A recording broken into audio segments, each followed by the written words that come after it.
Halloween! Happy Halloween, friends, and welcome to Family Stories and Conversation. I'm Miss Piper from the Ellensburg Public Library, and today's book is in honor of the upcoming holiday, Halloween. I love Halloween. I love dressing up. How about you? What are you going to be this year? I haven't decided yet.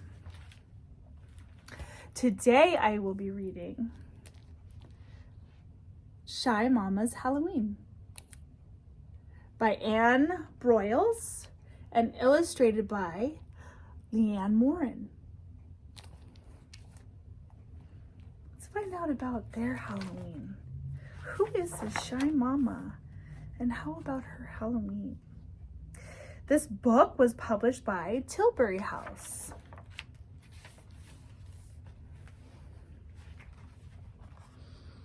But I don't know this Halloween, Mama protested.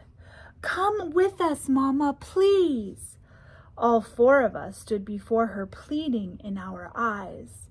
Halloween was new for us, too, but we knew we didn't want to miss it. Our first chance for Halloween.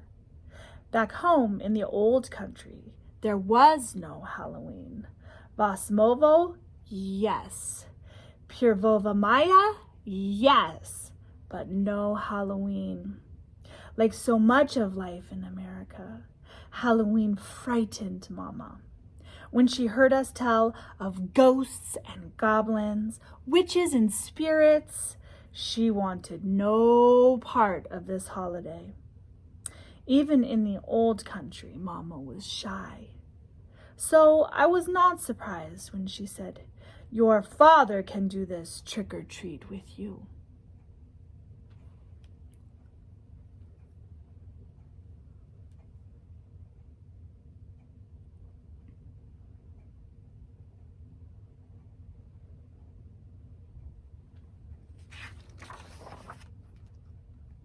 There was no equivalent or equal in our language for trick or treat. The Halloween vocabulary fell clumsily from Mama's lips. I could tell that she was grateful our father would be the one to help us know Halloween when we went on the trick-or-treat for the first time in our lives. Our father knew English from his job in the old country, and he had visited the United States once before we immigrated here. Besides, as Mama said, Papa was more adventurous.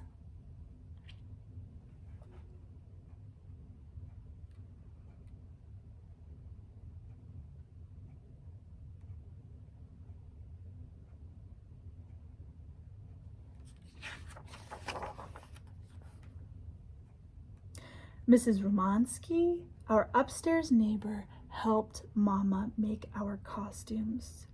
Mrs. R worked in a dress shop and brought home remnants of fabric that under her magic fingers were transformed into Halloween wonders on her midnight blue Singer sewing machine.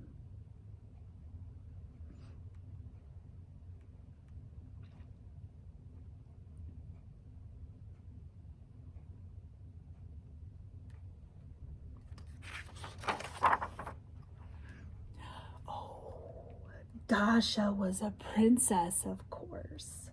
The jewels in her silver crown matched the pink velvet of her royal cape, which swished all the way down to the floor. It was no surprise that Dmitri wanted to be a clown. In his polka-dotted suit and red curly wig, my little brother looked quite entertaining.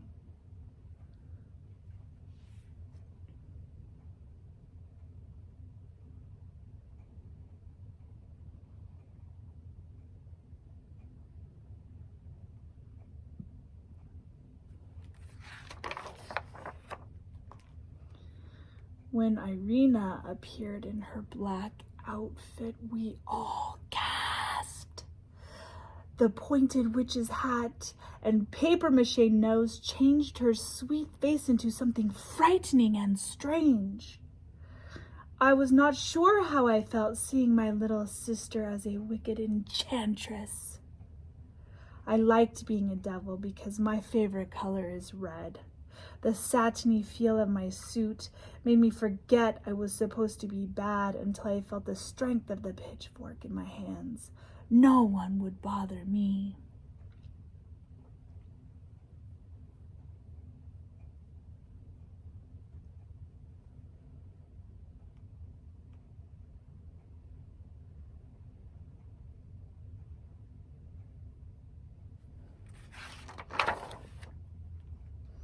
And so, on Halloween night, we got into our costumes and waited for Papa to come home from work to take us on the trick-or-treat.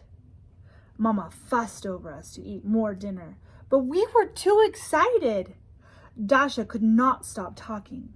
Dmitri was the opposite and sat with his finger in his mouth, eyes wide, a somber clown.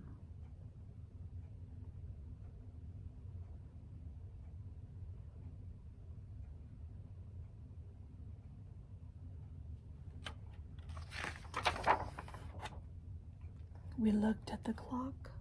Where is Papa? Will he come soon? It was getting dark outside. Shrieks of laughter mixed with joyous cries of trick-or-treat from the neighborhood children as they passed by our building. The clock ticked on. Still no Papa. Would we ever get to do the trick-or-treat? Mama seemed alarmed by the noise outside. She would be happy to stay cozy inside the apartment, away from the hustle and bustle of the Halloween crowd. When Papa finally came through the door, our faces fell. "You are sick, Stefan," Mama cried, and hurried him off to bed with a hot drink for his sore throat.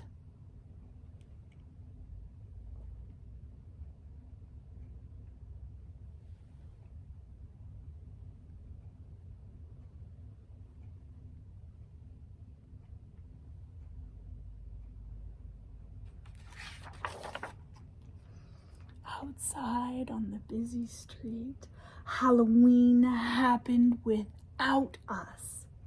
I felt a sudden sense of longing for the familiarity of my old home. Who cared about a silky red devil's jacket and a silly pitchfork? We children sat by the window, looking down to the busy street below. Mickey Mouse, Superman, witches all danced through the street past us. It was a party.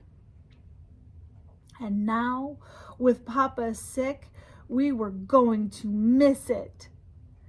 Dmitri leaned close to me and began to cry wordlessly. "Hush, Mitya. There will be other Halloweens." I stroked his curly red wig. "Papa cannot help being sick, and Mama cannot help being shy." I sighed, gazing out the window, and repeated, not very convincingly, "There will be other Halloweens."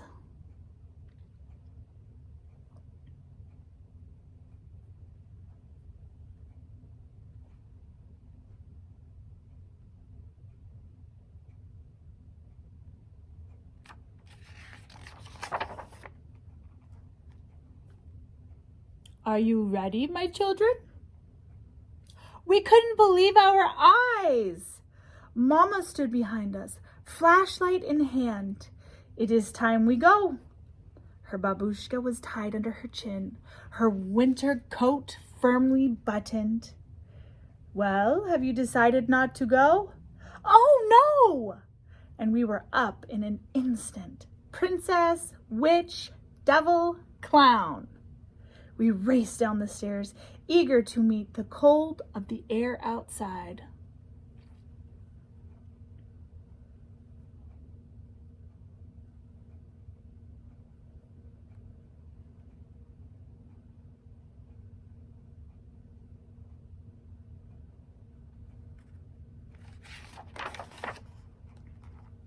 We followed the crowd, walking towards the neighborhood with the big houses. Carved jack-o'-lanterns greeted us from every porch. Groups of children bustled from house to house, parading their bright costumes and collecting bags full of goodies. Only in America, Mama said again and again. Free treats to strangers. Everyone on the street was our friend. It seemed though we could not tell who was who behind the masks. I liked the friendly feel of this Halloween.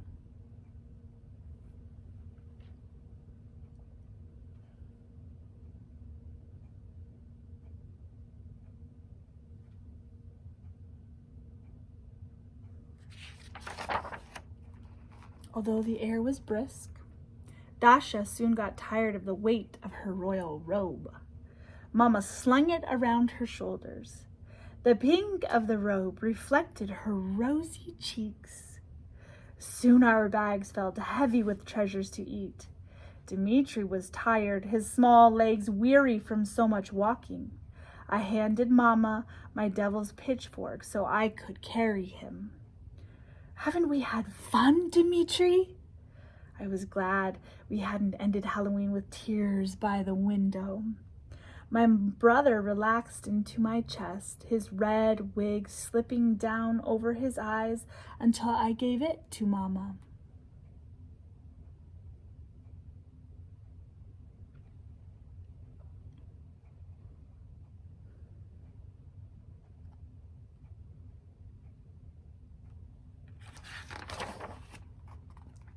Things were different this night.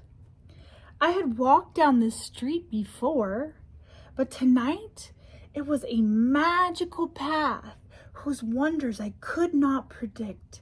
Irina the witch seemed even spookier in the darkness, lit only by porch lights and the glow of jack-o'-lantern's teeth. I was glad when she took off her tall hat and handed it to Mama to carry.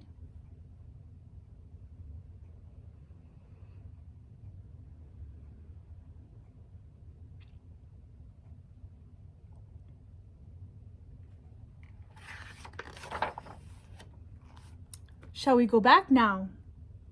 Mama's question was met with our quick response. No, not yet. We didn't need more fruit or cookies or candy. We already had more treats in our bags than we had had in a lifetime. We wanted to savor the magic of Halloween, its orange and blackness, the sounds of happy children, the smiles on adult faces as they surveyed the variety of trick-or-treating creatures, the chirps of "Thank you! Happy Halloween!" as kings and monsters raced away from the generous hands outstretched with candy. Halloween was not just a matter of treats. We had no tricks in mind. Here in the darkness, surrounded by what seemed like hundreds of other children, we too were American.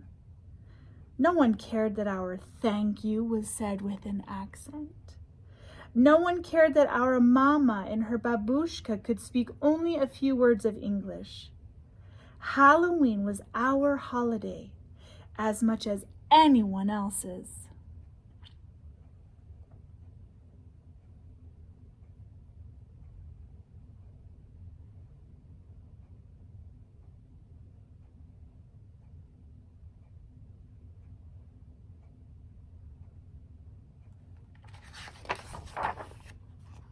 All too soon, though, my arms were weary from Dmitri's weight. "I'm tired," Dasha complained. Even Irina the witch was slowing down.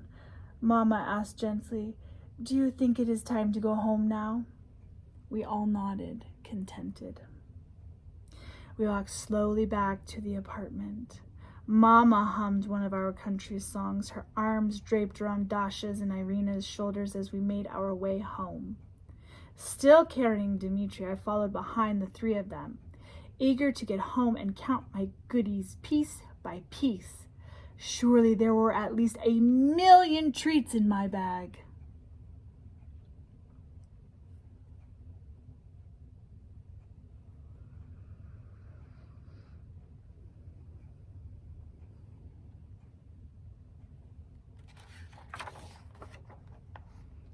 Up we went to our own cozy place. I laid Dimitri in his bed. He would have polka dot pajamas this night, and who knew what creatures would fill his dreams. One treat and then to bed, Mama told us. And don't forget to brush your teeth.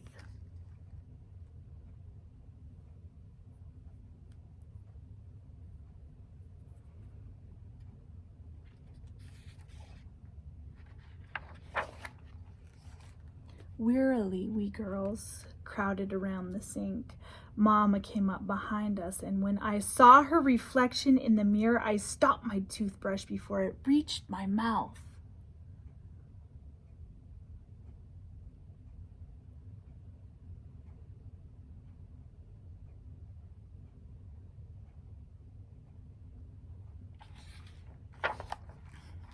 Our shy Mama stood behind us. Her winter coat was hidden by the velvety folds of a princess robe. Over her babushka sat a red curly wig on which precariously balanced Irina's witch hat, black against red. Mama stood in strength, my devil's pitchfork grasped firmly in her hand, but it was the look in her eyes that amazed me as she gazed steadily at the Mama in the mirror. My shy Mama's eyes sparkled, happier than I had seen her since we made the big move to a faraway country where she felt a stranger. My glance met those sparkling eyes in the mirror, and all I could do was say happily, "Oh, Mama!"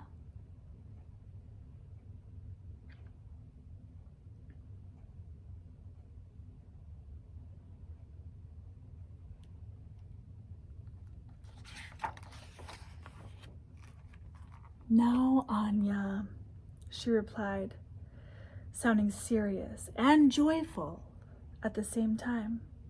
"Now I know this Halloween," and sighed with pleasure.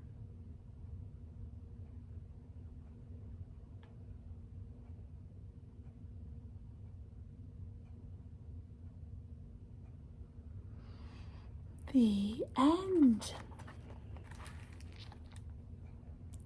The end of Shy Mama's Halloween by Anne Broyles and Leanne Morin. What did you think of that Halloween story? Not your typical Halloween story, huh? Let's discuss this a little bit, shall we? Question number 1. What is one of your favorite Halloween memories? This book was kind of written in terms of memory, wasn't it?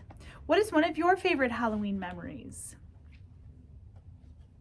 Question number 2. Even though Mama was shy and spoke very little English, she took her children to do the trick-or-treating. That's how she referred to it, to do the trick-or-treating. Why? Why did she do that? And who takes you trick-or-treating? Why do they do that? Question number 3, my friends. Mama was led out into the world by her children and their desire to be part of Halloween. What have you discovered on your own that helped your parents or a grown-up try something new? Can you think of anything? All right, my friends. Even though Halloween may look a little different this year, I hope it is a happy one for you. And I also hope to see you again next week. Bye, friends.